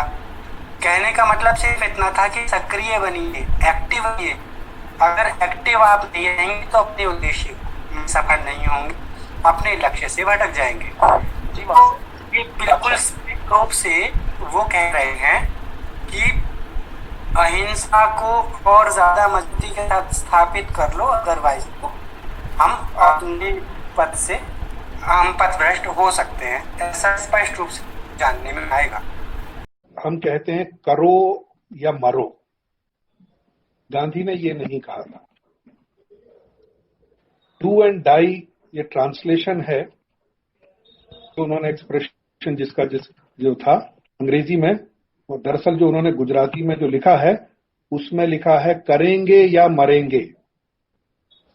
करो या मरो कहने में, करेंगे या मरेंगे कहने में क्या अंतर है उसको आप समझिए, तो शायद आपके प्रश्न का कहीं छोटा सा उत्तर मिल सके। पांडे साहब से अनुरोध है कि सर एक क्लोजिंग रिमार्क आप दे दीजिएगा। अरे मेरे लिए मैं तो कभी लेक्चरर नहीं हूँ साहब मैं बातचीत करने वाला व्यक्ति हूँ अगर हाँ, मैं तो थोड़ा बातचीत के लहजे में ही चलता है हमारा मामला। मुझे बहुत अच्छा लगा है। क्लोजिंग रिमार्क तो ये कहूंगा कि इतनी अच्छी चर्चा हुई और अगर हमारे साथ धीरज जी नहीं होते तो शायद आप लोग बहुत निराश हो जाते। एक तो मैं ये कहूंगा, सबसे पहले मैं साधुवाद करूंगा इनिशिएटिव जो दुर्गाबाई देशमुख कॉलेज ने लिया है। गांधी को हमें समझने की जरूरत है। देखिए वो काल्पनिक पुरुष हो चुके हैं एक तरह से, क्योंकि हर व्यक्ति ऐसे व्यक्ति मिथ हो जाते हैं, उनकी अलग अलग उनकी जो है छवियां होती हैं। हम कैसी छवि को लेकर के गांधी को लेकर के चल रहे हैं, अभी कम से कम कुछ लोग जो उनके साथ रहे हैं उनके लिखे पढ़े को सुने और समझे सहानुभूति से। देखिए गलतियां राजनीतिक मामलों में या कई चीजों में, विचारों में अपने जीवन में कहीं ना कहीं होती हैं, मगर प्रश्न ये है कि हम उसको क्या सुधार रहे हैं या हमने उसको सुधारा है नहीं। गांधी जी ने यही कहा कि जो मैं पहले कहा था उसको भूल जाइए, अब मैं जो कह रहा हूँ। तो अब हम ये भी कहेंगे कि गांधी जी ने जहाँ तक कहा था उसके आगे हम क्या सोच रहे हैं, मगर उसी दृष्टि से कि वो गांधी के मार्ग पर चलते हुए, गांधी की नीति पर नहीं, गांधी के मार्ग पर चलते हुए हम उसको आगे बात को हम आगे कैसे ले जा सकते हैं, अपने अनुभवों के आधार पर उस बात को आगे हम कैसे बढ़ा सकते हैं। ये बहुत अच्छी शुरुआत आपने करी, बहुत पहल की आपने, मुझे बहुत अच्छा लगा। अगर मेरा, क्योंकि मैं इतना पढ़ा लिखा आदमी व्यक्ति नहीं हूँ तो मैं आपको समुचित आपको उत्तर नहीं दे पाया हूँ, उसके लिए क्षमा। मगर मेरी क्षतिपूर्ति जो है धीरज ने इतने अच्छे ढंग से उन्होंने सब चीजों को समझाया है, तो धीरज आपको भी धन्यवाद। Doctor Sanyal, doctor Dubey, doctor Pubalia Kumar, पूरी टीम, दुर्गाबाई देशमुखी और तमाम छात्र जो इसमें शामिल हुए हैं, आप सबको बहुत बहुत साधुवाद, बहुत बहुत धन्यवाद। जी thank you sir, thank you. और अभी मैं से भानु, फिर से आप अपना कार्यभार संभाल लो। थैंक यू मुझे अपॉर्चुनिटी देने के लिए। Thank you so much. खुद वो बदलाव बनिए जो आप दुनिया में देखना चाहते हैं। गांधी जी की इन पंक्तियों के साथ अंत करते हुए मैं हमारी अध्यापिका और इस वेबिनार की convener assistant professor doctor Pubali Agarwal से अनुरोध करूंगी कि वे आएं और अपना धन्यवाद भाषण दें।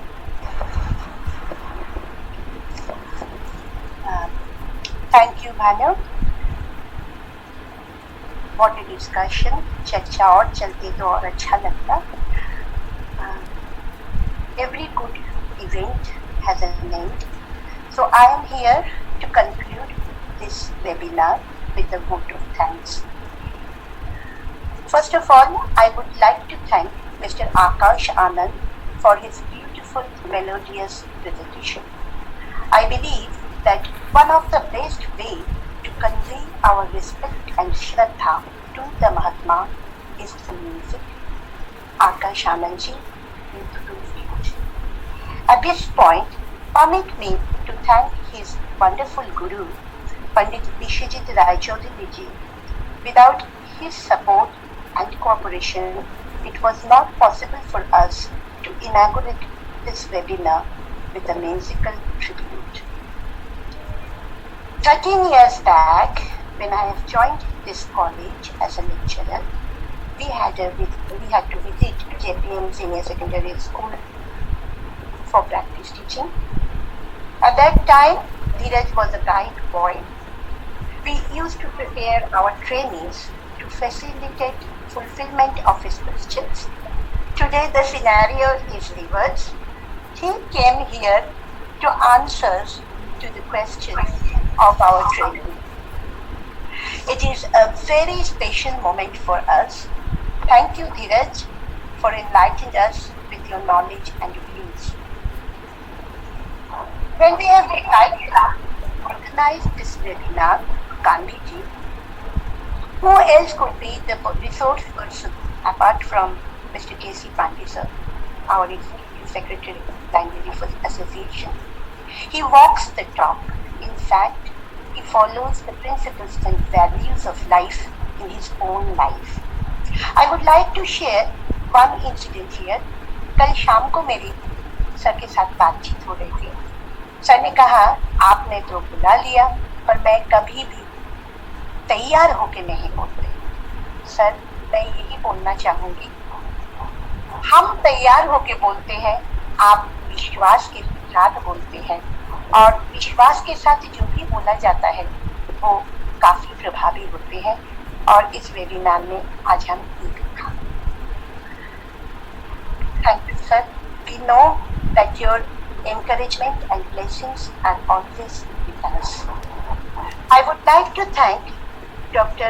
Shudip Kumar Dubey for sharing his views on Mahatma and conducting this discussion so effectively. I would like to convey my sincere thanks to Dr. Swati Sanyal Madam, Sports Director of our college. Madam, you are the source of our inspiration. Each step, your cooperation and valued suggestions are actually guided us. And here I would like to share, Madam was not keeping well for last few days. Even at around 11:30 at night, still I used to trouble her at home. And I'm really sorry for that. But ये trouble, ऐसी परेशानी हम आपको आगे भी करेंगे, ये भी मैं बता रही हूँ।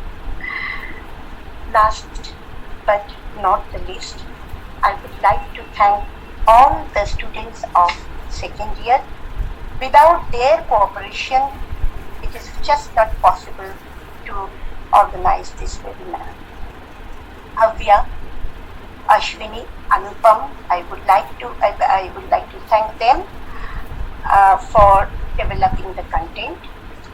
Kiran for translating the content.